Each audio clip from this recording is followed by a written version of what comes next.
Reels वाली बहू। प्रज्ञा को रील्स बनाने का बड़ा ही क्रेज है और वो दिन भर रील्स बनाती रहती है। खाते पीते घूमते फिरते घर में कॉलेज में रील्स बनाने के कारण प्रज्ञा पूरे कॉलेज में हाईलाइटेड है।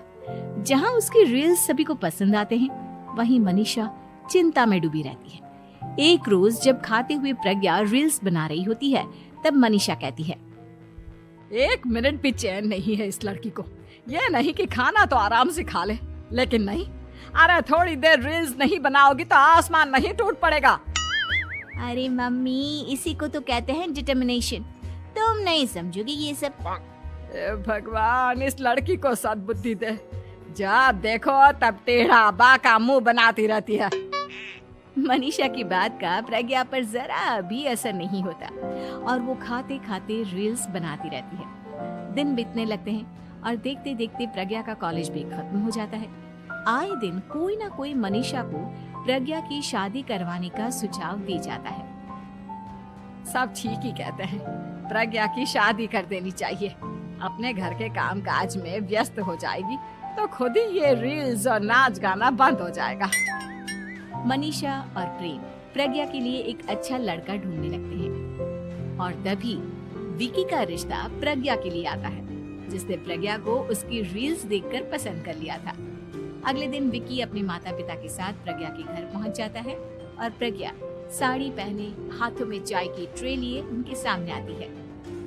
जब विकी को पसंद है तो हमें भी बहू पसंद है।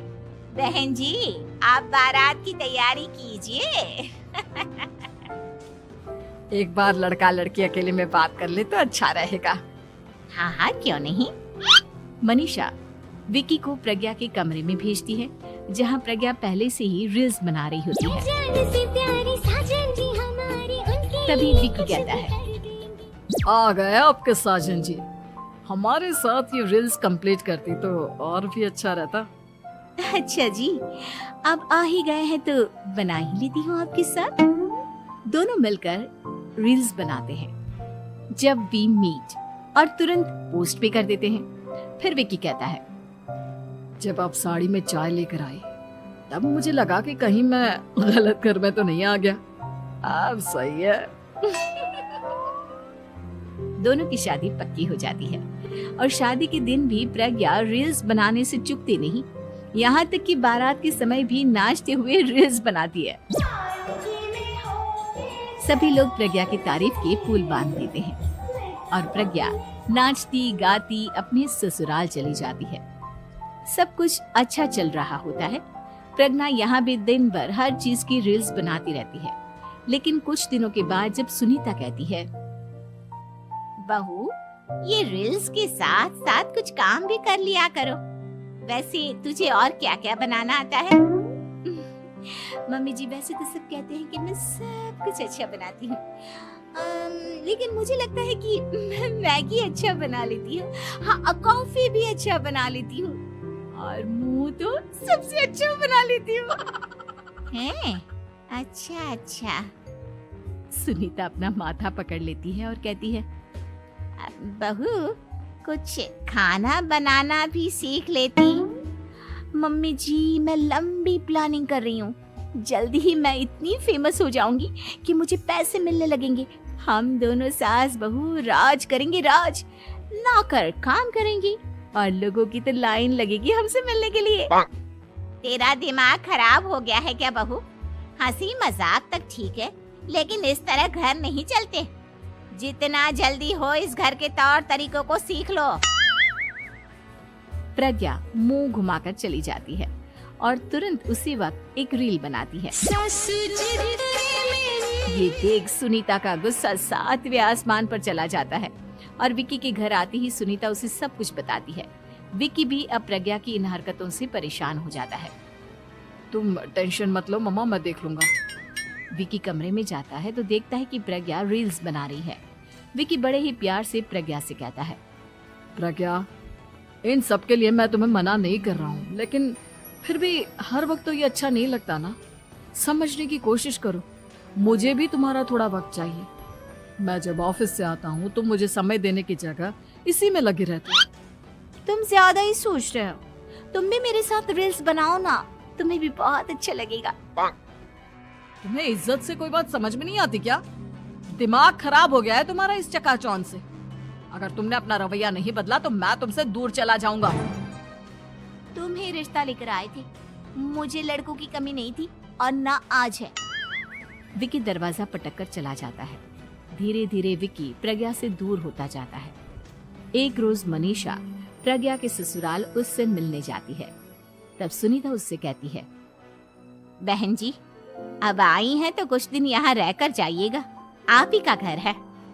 हाँ मम्मी, बहुत दिन हो गए तुम्हारे साथ एक भी रील नहीं बनाई मैंने। प्रज्ञा तुरंत अपने फोन में रील्स ऑन कर लेती है। ये सब मुझसे नहीं होता।